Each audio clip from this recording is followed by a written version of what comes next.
This is actually super important. And I feel like if we take anything away from this episode, you need to please walk away with this one. We're very much aligned and I love it. This girl, the overfunctioner, the one who could host Thanksgiving, Christmas Eve, run a business, raise kids, and still say, I'm fine. But living in fight or flight mode for years was a disaster waiting to happen. What would it actually look like if we did actually slow things down a little bit? I think that's really important reflection for so many of us as parents. I intentionally designed this for emotional safety for the child and for the parent. Why are they screaming, at dance class? They love dance. So what's going on with that? Hey, you seem stressed. Take 5 breaths when they might not even be available to learn that. I almost lost that version of myself trying to be everything for everyone. If my story gives one mom permission to rest before her body forces her, then this is worth sharing.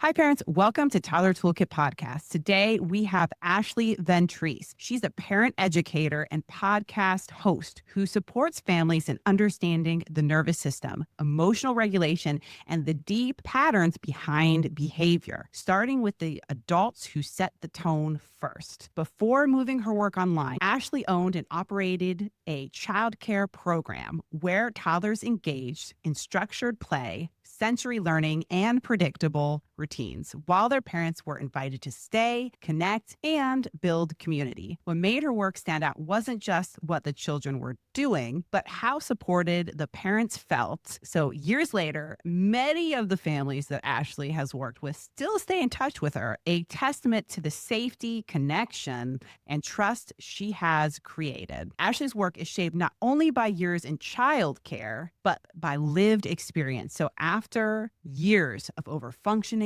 people-pleasing, or pushing past her limits, her body forced her to slow down through serious autoimmune illness. That journey reshaped how she understands boundaries, regulation, and what truly means to model emotional health for our children. So today, through the Ashley Ventrice show, she's exploring with us motherhood, nervous system health, boundaries, and self-advocacy, especially for parents who feel exhausted beyond the normal tired. So if that's you, you're definitely going to want to listen to this episode and listen to what your body's asking you for. Ashley's work centers on one core belief: emotionally healthy children grow from environments where adults are allowed to have limits, needs, and support. Welcome, Ashley. Thank you, Heather, for having me here. I'm super excited. We're so excited to have you here too. So Ashley, before we start talking about the kind of life transitions that you have made, I want to go back to the work that you did inside childcare and when you owned your daycare. And you didn't just care for children, you created an environment that parents still talk about years later. What made that space feel so different? Sure. I mean, we're used to the everyday daycare, and this was more like a child care center. What made it different wasn't just the curriculum, it was the nervous system safety. We had multiple rooms to work with. We had structured classes, sensory play, and even a kitchenette with a live stream TV so parents could see what was happening inside the classroom. But the real magic was this: parents weren't rushed out the door. We had classes where parents could hang in and stay and be connected with their children and other families at the same stage that they were in. And we also had soft separation. And this was a class for toddlers who were preparing to go to preschool. During this class, the parents stayed nearby in the kitchenette, having coffee, chatting, and resting with other parents. I intentionally designed this for emotional safety for the child and for the parent, because when a parent feels supported, their nervous system regulates, and when an adult nervous system regulates, so does the child. Wow, Ashley, that is incredible. I love how you said you had different rooms in your daycare, different sensory activities for them, that the parents and the moms were welcome to stay and connect.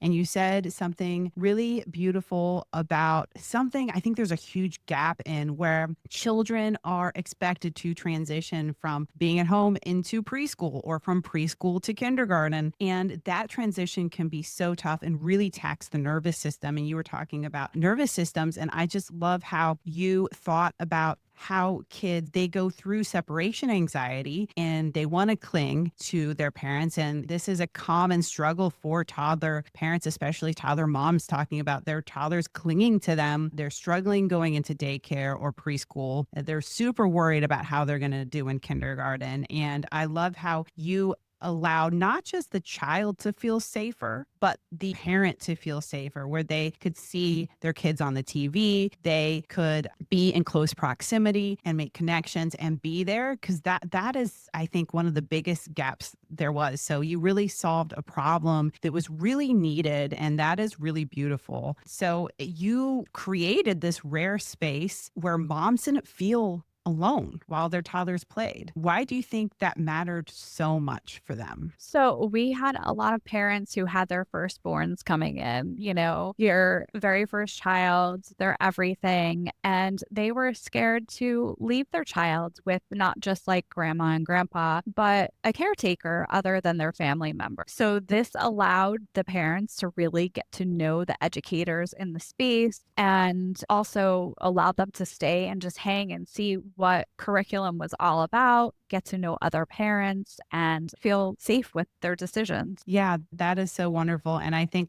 I wish my kids had something like that. I think a lot of our listeners right now are going that would have been a great option if we had that. And, I also think that parents really focus now on play approach. Like they want, not only do they want their child to feel supported in the way that you did, you supported your daycare, but they also want their children to be involved in regulating activities. So let's talk about the kids. What kind of activities or sensory play help the children or the toddlers in your daycare regulate? And how did you decide to even kind of organize your space and what to put where? So I worked in the early intervention system for a very long time, and it was always my dream to open up a center. And I didn't want to do your traditional daycare. I wanted to take what I learned from early intervention and literally place it inside a space. So our main play space area was very small, contained. So toddlers weren't like running off to the bounce house or running off to the play slides. They were staying right inside, and it was almost Montessori inspired. We had like a construction zone, we had a kitchen, we had a dramatic playhouse, and we also had a wooden pegboard along with magnetic tile wall. And I feel like the space created something for everybody, right? It wasn't just for the train lovers. It wasn't just for the dinosaur lovers. It was something for everybody. And really, the children enjoyed that space because there was so much there for them. And their parents were And there, the cherry on the top. Yes. It seems like you really,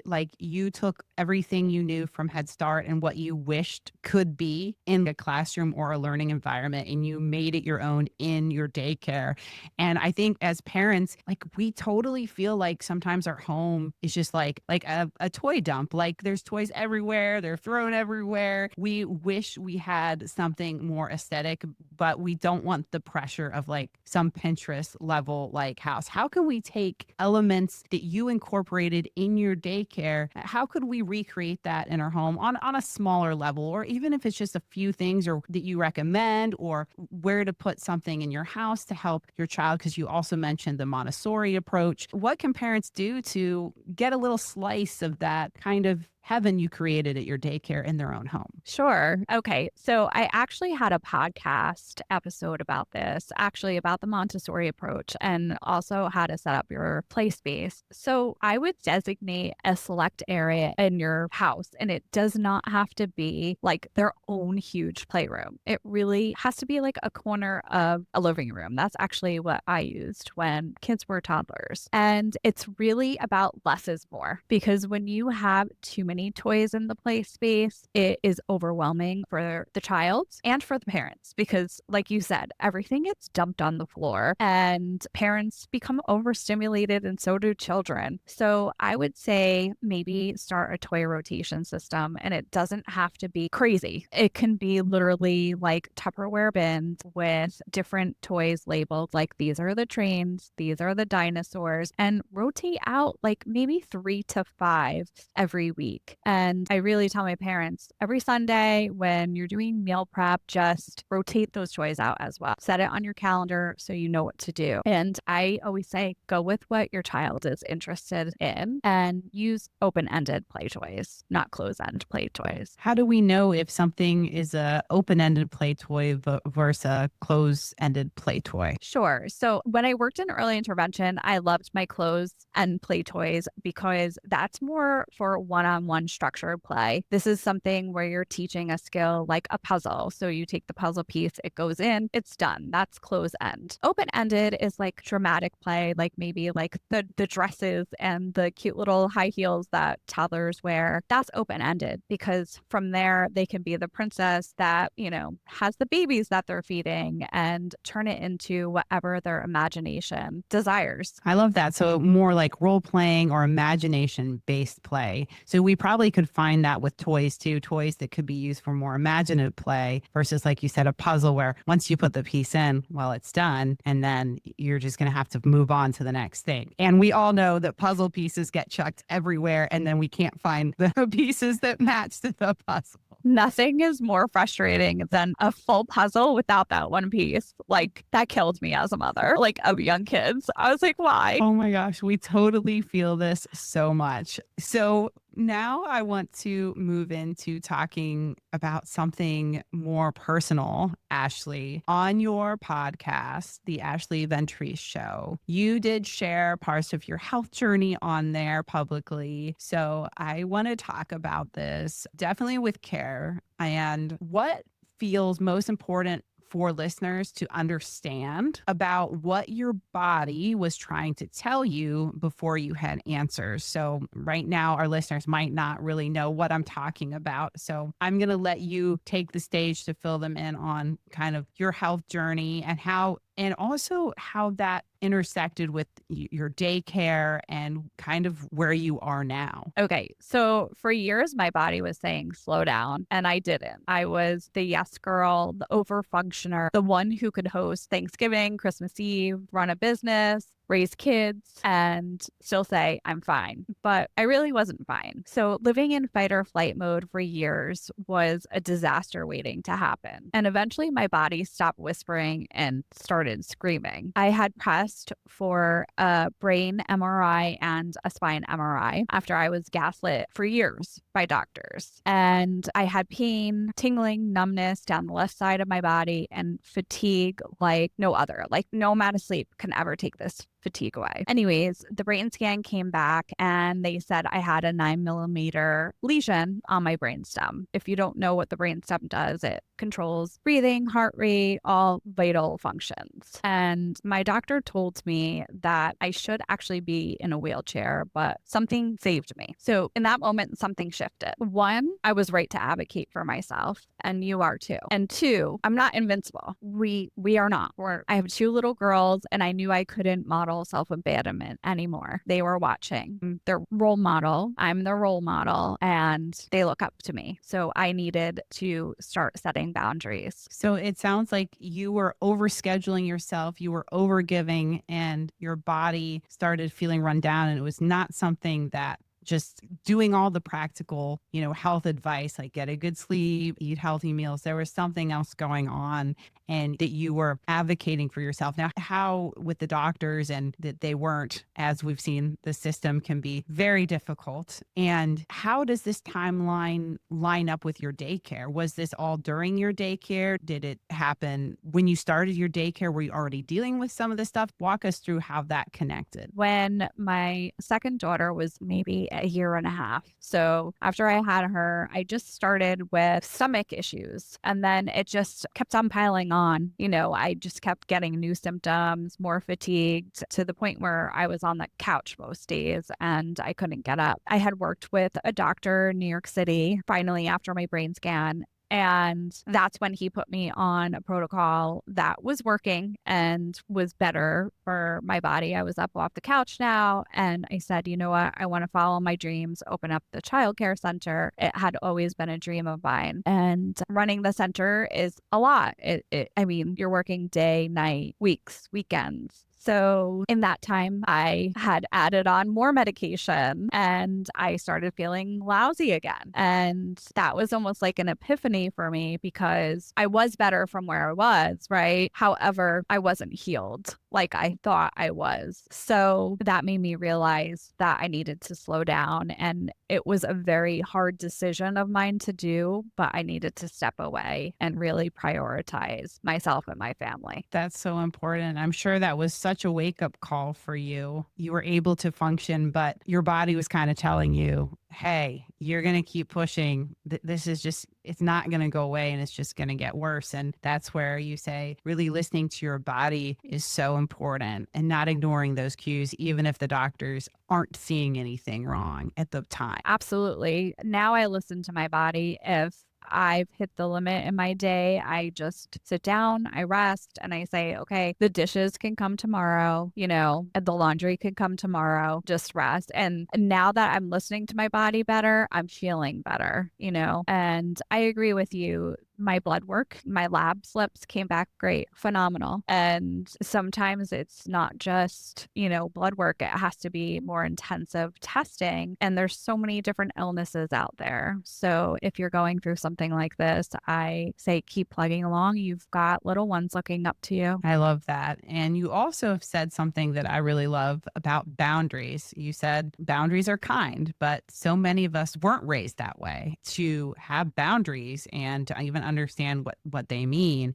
And then, you had to relearn boundaries as an adult, especially as a mother. And I feel like becoming a mom already in itself is such a catalyst for boundaries anyways. And then adding on like autoimmune disease or medical or health, anything related to that on top of being a mom or a new mom. Yeah, that's a lot. It is a lot. We're carrying so many different plates and, we are amazing. Women are truly amazing. It's just, we really need the support and feel as if today's day and age, so much is expected of us as women. And so as far as boundaries go, did you find when you started having more boundaries, because you mentioned like hosting and kind of always putting things a lot on your plate, did you find it harder? I'm curious to say the upfront initial, no, I can't do that. Or was it really kind of like the discomfort or the tension that happens afterwards, like how the other person might perceive it or feel? So in the beginning, it was really hard for me to say the no's. And now I'm okay with saying them, but I still feel uncomfortable with the pushback afterwards, Have you found that people respect your boundaries more now that you've kind of are more aligned with saying no more? Like over time, has it got easier for you? Or do you feel like it's always a work in progress, coming back, recentering yourself to understand that this is part of what being healthy actually looks like? It's so funny. So it's been 40 years of conditioning, right? And I'm still working on this. Yes, for sure. I mean, it's a lifelong kind of lesson that we go through, and there's always more layers, right? We think maybe we're good with something, but then something else comes along and reminds us like, oh yeah, that is still hard, or oh, I am feeling a certain way about that. But I think this is not talked about enough and is so important about kind of protecting your own internal well-being, health. And that's really the core of health. It's not just treating the symptoms. It's from healthy from within first approach. So that's such an important thing to teach our kids. And I think that kind of segues us to, I think maybe sometimes we're so busy in life trying to live up to all these expectations that, we don't necessarily stop and think our kids are watching how we treat ourselves. Like, what are children learning when they see parents constantly overriding their own needs or taking things on their plate? Maybe they're seeing kind of like you feeling run down, or they're seeing resentment. It's like you signed up for it, but then now we feel a little resentful or cranky. And so, what do you think about that whole pattern that happens and how our kids are learning. Okay. So our children listen to everything. They hear everything. They're watching everything. My youngest is so intuitive to the point where she'll notice when I'm stressed and she'll be like, Mommy, are you stressed out? So I've actually gotten so much better at this. And I'll just take a deep breath in and out, just like I did before your podcast. And I'll take the deep breaths, but I'll say it out loud. I'll say, Mommy, just 5 deep breaths. And, that made me feel so much better. So you can really model that at such a young age, even with your toddlers. And I think that's why I'm such an advocate for parents teaching their toddlers emotional intelligence and regulation, because when you have those skills at such a young age, they will have that forever. And you're giving them the biggest gift of their lifetime. And I also feel that toddlers are sponges and they can absolutely handle all of what you're telling them about feelings and how it feels inside of your body. Let them notice, okay, oh, my stomach's feeling a little weird right now or rumbly. I think I'm anxious, and label that for them. They will get it. I promise. Yeah, I think that is so important, talking about that emotional literacy and modeling self-regulation, taking the breaths, because, I found personally with my own kids that modeling was far more successful than just telling them, hey, let's do this strategy, let's practice this. But when they actually saw me in a moment using it, that was so helpful, because then they're like, oh, I can copy this. It's real life application. It's not just, hey, you seem stressed, take 5 breaths, when they might not even be available to learn that at the moment because they're dysregulated. And when they see us dysregulated and calming ourselves and using strategies, that can be so important. So I love how you said that. And I also really like that you brought up that emotional literacy piece where, I don't think we talk enough about different feelings, sensations, emotions, and the brain body connection. So I like how you brought in those elements too, because, maybe certain families, we just talk about, okay, we're allowed to feel happy. We're allowed to feel angry. We never talk about being sad, and we never talk about feeling uncomfortable. Well, then your child is, and not that I don't think parents do that intentionally. I think we kind of are set to follow certain patterns from our own childhood. We kind of live those out with our own kids. And we might not even realize, oh yeah, I never really talked to my kids about dealing with or coping with sadness. Like when a friend doesn't want to play anymore, or something happens at school, and we aren't used to talking about that emotion ourselves. And then our kids aren't learning that. So they don't know how to cope. And so they're going to find their own strategies. But if we could really help walk them through that, or be more self-aware, like, hey, let's talk about, like, I love how you said talking about feeling anxious. And that's something we may have never thought to talk to our kid about. But guess what? Our kids are anxious all the time. Toddlers are in an anxious state all the time. This is actually super important. And I feel like if we take anything away from this episode, we need to please walk away with this one. Talk to your kids about feeling anxious and how you cope with that. Huge takeaway. I love everything that you just said in that entire statement, and you said it so beautifully. I feel like we're very much aligned, and I love it. But yes, I mean, what I took away from that was generationally, right? We have this predisposition thought belief from what we had when we were growing up, and times have changed, and, education has gotten so much better, and we're learning so much more about mental health,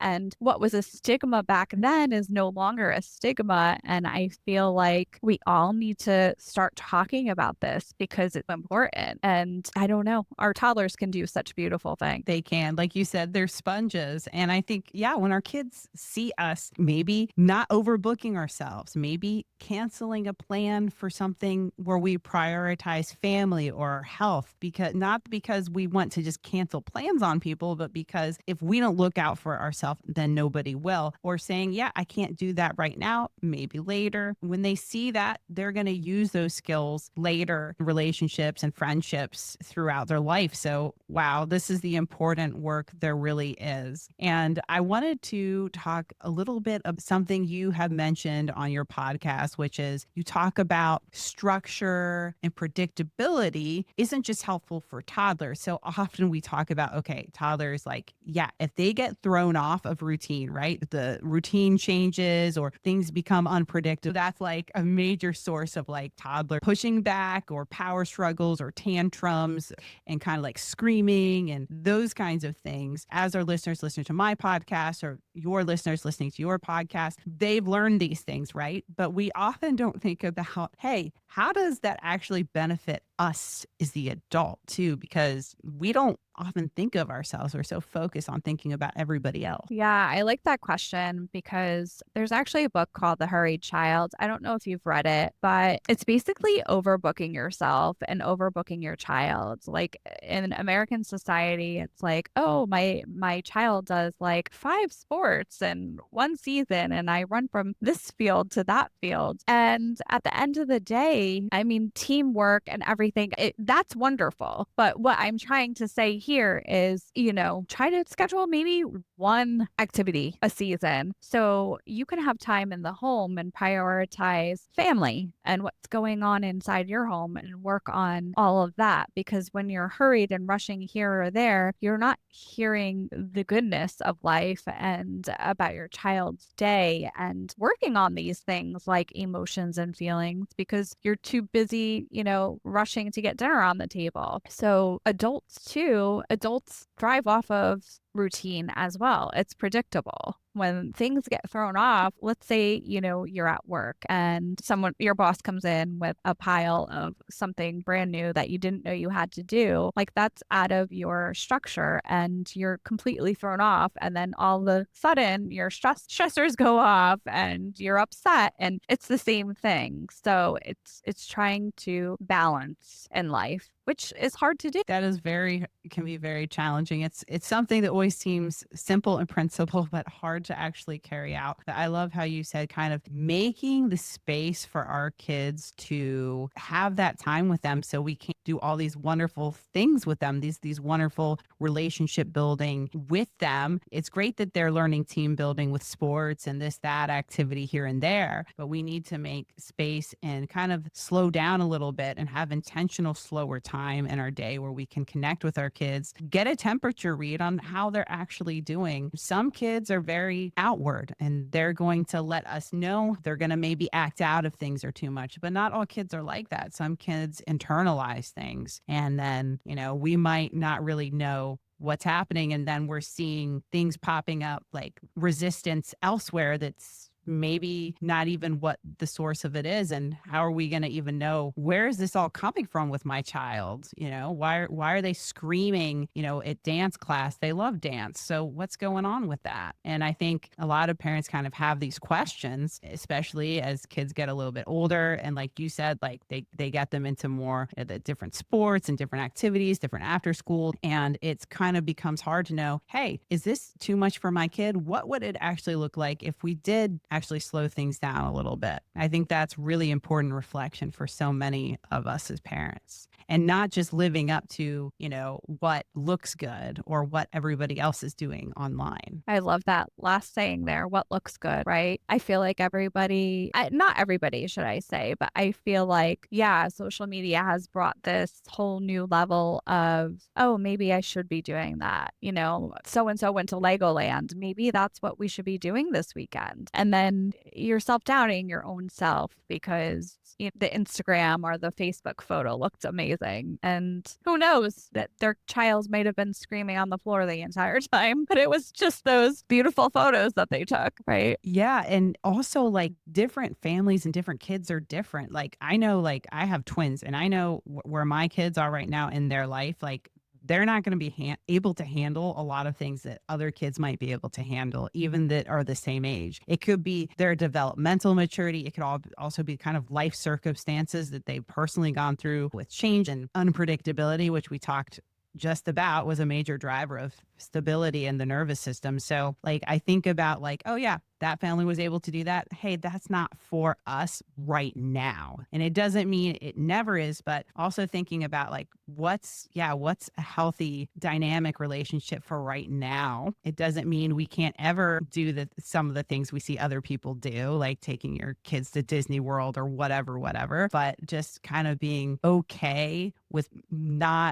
being okay with how things are for ourselves and not having that comparison. Cause I think you hit something like we compare and then we feel doubt or we feel guilt or we feel like we can't live up to something. And then it turns into so much more. Absolutely. And this is another reason why I loved the childcare center that I had built, because the moms would be together and be chatting about some of the things they're going through. And they're like, oh, your child does that too. And then it doesn't make them feel so alone. So, I mean, if you have another friend who has children the same age, it's great to talk to them to see what they're going through, or just maybe even starting a group on Facebook for moms in your area. Yeah, I think that's so helpful. Moms are so like starved for that kind of connection. And I'm so glad you brought this up because I wanted to go a little bit deeper into that in the beginning of the episode. So I'm glad we circled back to this. And I think like what you said is so important. It can also feel like, hey, my kids are the only ones that throw toys or something like that. And you're not seeing other kids do it. Like you're out other places. You're like, I'm not seeing them do it here. I'm not seeing it here. Okay, it's just my kids. But then when you actually have a conversation with people, maybe some neighbors or maybe a mom group, or maybe you join a walking group for moms, whatever it is. Like now they have like stroller groups and things like that, which are great for getting out and like, oh yeah, no, yeah, my kids throw everything. Yeah. Oh, they play with dolls like that too. They just throw them across the room. Yeah, they're actually not playing like, like homemaker with them yet. I'm like, okay, it's not just me. Okay. Like I think that those just little moments of connection are so important. Yes. And one of the goals of this podcast is to not make motherhood isolating, to not make us feel alone while also learning things too along the way. And so Ashley, it's been so fun to have you on this podcast. Is there anything else you wanted to share that we maybe didn't touch upon with our listeners today before we wrap up? Okay. Yes. For the mom listening who feels completely stretched out, guilty for even wanting to rest, stop. Sit down, put the show on, read the book, hand your children iPad and snacks. Yes, a child development specialist is saying this because a regulated mother is more powerful than a perfectly structured day. And here's what I want to say, and this is the part that makes me really emotional. Your children do not need a super mom. They need a mother who stays, not just physically, but emotionally, mentally, in her body. I almost lost that version of myself trying to be everything for everyone. If my story gives one mom permission to rest before her body forces her, then this is worth sharing. Your kids don't need you depleted. They need you here, alive, present, breathing. And that starts with listening to your body before it has to scream. Wow, that's powerful, Ashley. I can feel the chills on my arms. Thank you so much for being on the podcast, sharing your wisdom through your autoimmune recovery journey, your advocacy journey, your journey to help moms and parents connect with each other so they don't feel so alone. And while doing that, bringing out the best for our kids through modeling healthy habits, boundaries, and healthy patterns that will serve them for life. So this is the important work that Ashley does. And we're very grateful to have you on Toddler Toolkit podcast. Where can our listeners find you? They're going to want to continue the journey and continue to get the wisdom and support from you. What are the best places our listeners can find you? Thank you, Heather, for having me here. They could find me at the Ashley Ventrice Show on Apple or Spotify, ashleyventrice.com, and Ashley Ventrice Co on Instagram and Facebook. Amazing, Ashley. I will link all of those in the show notes so everybody can find those and click the links right in the show notes below the podcast episode. Thank you, everybody. And we will see you in the next episode. Bye.